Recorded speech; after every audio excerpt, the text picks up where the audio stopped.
علی رسول الکریم اما بعد۔ دیکھیں یہاں پر آج ہم انشاءاللہ مفتاح العربیہ کا جزء دوم دوسرا حصہ پڑھیں گے، سبق نمبر 3 ہے۔ تو آج کے اس سبق میں اسماء اشارات کے متعلق باتیں ہوں گی۔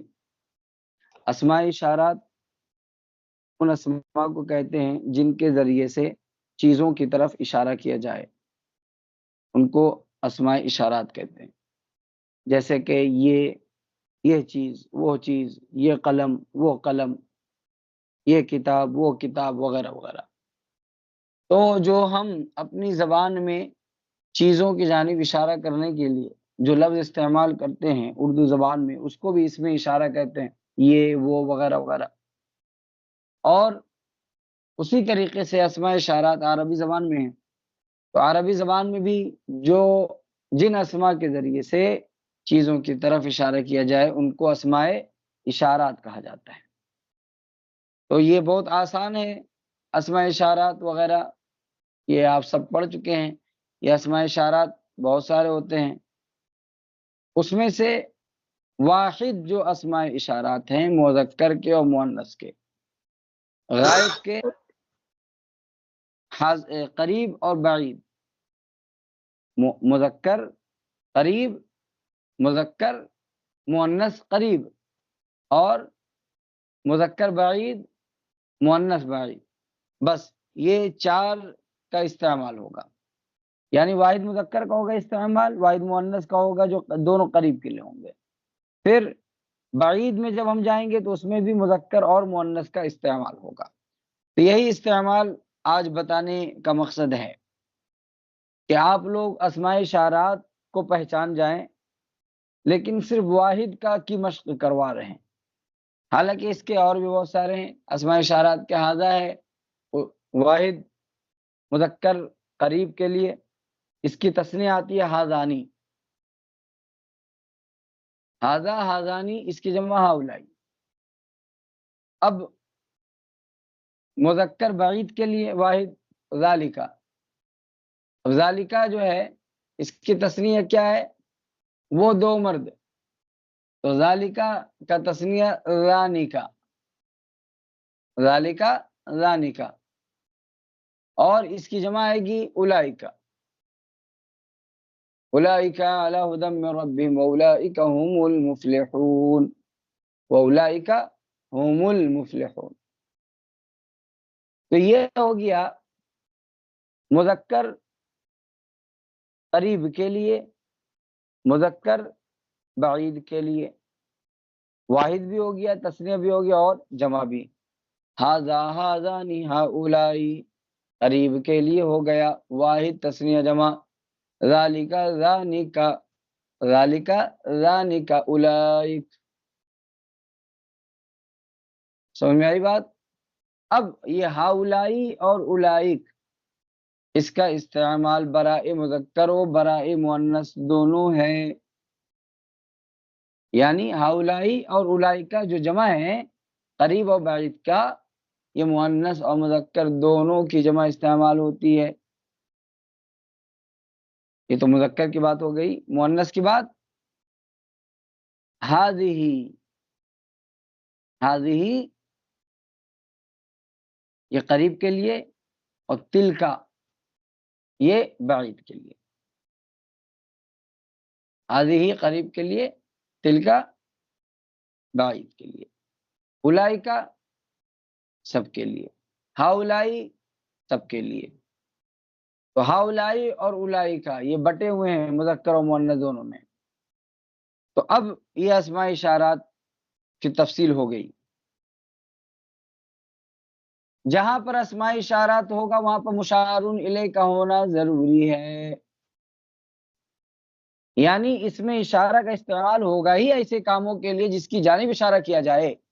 تو اگر جس کی جانب اشارہ کیا جا رہا ہے وہ اسم موجود نہیں ہے تو اس میں اشارہ کا کوئی کام ہی نہیں۔ آپ کہیں گے یہ قلم، یہ قلم، تو قلم موجود ہوگی تبھی تو اس کی طرف اشارہ یہ کے ذریعے کر رہے ہیں. سمجھ رہے ہیں؟ تو مشار الیہ کا ہونا ضروری ہے جس کی جانب اشارہ کیا جا رہا ہے. اب دیکھیں ھذا بیت، ھذا بیت یہ ایک گھر ہے. وذالک مستشفی، دیکھیں مستشفی کا مطلب ہوتا ہے ہاسپٹل، اور مستشفی مذکر ہے، مستشفی مذکر ہے، تو ذالکا مذکر لائے بعید کا، ہے نا. ھذا بیت یہ ایک گھر ہے، وذالک مستشفی اور وہ ایک ہاسپٹل ہے. ھذا سوم وذالک بصل، سوم نہیں بلکہ سوم ہے. سوم کا مطلب آتا ہے لہسن، سوم کا مطلب لہسن. بصل کا مطلب پیاز، یہ لہسن ہے اور وہ پیاز ہے. ھذا خبز یہ ایک روٹی ہے. وذالک ارز اور وہ چاول ہے. ھذا خبز وذالک ارز یہ روٹی اور وہ چاول ہے. ھذہ شاۃ یہ ایک بکری ہے. اب یہاں پہ دیکھیں ھذا سے ھذہ میں آ گئے مؤنث کے لیے، تو مؤنث کے لیے ھذہ کا استعمال ہوا. تو اب جب ہم مؤنث کے لیے بعید کا بھی استعمال کریں گے تو مؤنث کی ضمیر لائیں گے. ھذہ شاۃ یہ ایک بکری ہے. وتلک بقرۃ اور وہ ایک گائے ہے. اب دیکھیں بقرہ یہ مؤنث ہے. ھذا فتن یہ ایک نوجوان ہے. وتلک فتاۃ اور وہ ایک دوشیزہ ہے. فتات کا مطلب فیمیل، فیمیل جو جوان ہو اس کو فتات بولتے ہیں. جوان لڑکی کو، جوان مؤنث کو فتات کہیں گے. ھذا ابن، ھذا ابن یہ والد ہیں. وتلک ام اور وہ والدہ ہیں. ھذا کلب یہ ایک کتا ہے. وتلک قرد اور وہ ایک بندر ہے. اب دیکھیں ھذا الثوب ناعم وذلک الثوب خشن. ثوب کے مطلب کپڑا، ناعم کا مطلب ہوتا ہے نرم، اور خشن کا مطلب ہوتا ہے سخت. خوردرا بھی بولتے ہیں اس کو، خشن کا مطلب کانٹے دار بھی بولتے ہیں خشن کو. تو یہ آپ خوردرا مان لیجیے یا سخت مان لیجیے. ھذا الثوب ناعم یہ کپڑا نرم ہے. وذلک الثوب خشن اور وہ کپڑا کیا ہے؟ سخت ہے. ھذہ الفتاۃ نظیفۃ وتلک الفتاۃ وسخۃ یہ جوان لڑکی جو ہے نظیفہ صاف ستھری ہے. وتلک الفتاۃ وسخۃ اور وہ نوجوان لڑکی جو ہے وسخۃ گندی ہے. وسخہ کا مطلب گندی. ھذا الولد طویل وتلک البنت قصیرۃ یہ لڑکا لمبا ہے. وتلک البنت قصیرۃ اور وہ لڑکی ناٹی. قصیرہ کا مطلب ناٹی، طویل کا مطلب لمبا. ھذہ المرأة ناعمۃ وذلک الرجل معسر یہ عورت کیا ہے؟ نرم و نازک ہے. یہ عورت نرم و نازک ہے. وذلک الرجل معسر اور وہ مرد جو ہے معسر، اس کا معنی سخت بھی ہوتا ہے اور اس کا معنی سختی بھی آتا ہے، سخت اور سختی.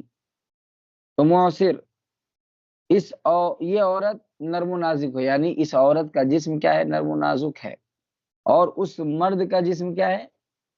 سخت ہے. بات سمجھ میں آئی؟ مضبوط بھی بول سکتے ہو سر؟ ہاں مضبوط بول سکتے، مضبوط ہے. اب اس کی عربی بنانی ہے، عربی وغیرہ آپ لوگ بنا لیجیے گا.